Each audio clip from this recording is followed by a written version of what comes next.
కుటుంబంలో ఉన్నటువంటి సంబంధ బాంధవ్యాలు క్షీణించిపోయాయి. నాకెవరున్నారు అనుకుంటూ మనసులో లోపల వేదన పడుతున్నావేమో. మేలు చేసే నాన్న లేడనుకుంటున్నావేమో, పోషించే భర్త లేడనుకుంటున్నావేమో, ఎప్పుడూ సహాయం చేసే మంచి స్నేహితుడు దూరమైపోయాడు అనుకుంటున్నావేమో, నమ్మిన వారు నమ్మక ద్రోహులైపోయారు అనుకుంటున్నావేమో.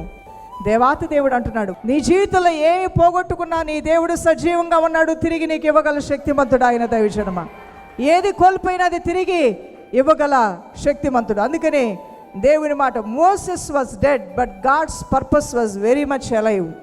మోషే చనిపోయాడు కానీ దేవుని ఉద్దేశాలు బలంగా ఉన్నాయి. నా యవన కుమారుడా, యవన కుమార్తె, నీ పట్ల దేవుని ఉద్దేశాలు బలంగా ఉన్నాయి. తల్లి తండ్రి, వయసులో పెద్దవారు, దేవుని ఉద్దేశాలు మీ పట్ల బలంగా ఉన్నాయి.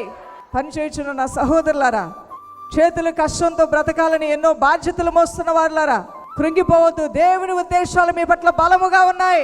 ఈ సంవత్సరం ఏది పోయినా దేవుని ఉద్దేశాలు బలంగా ఉన్నాయి. అవన్నీ నువ్వు పోగొట్టుకుని పొందుతావు యేసు నామములో.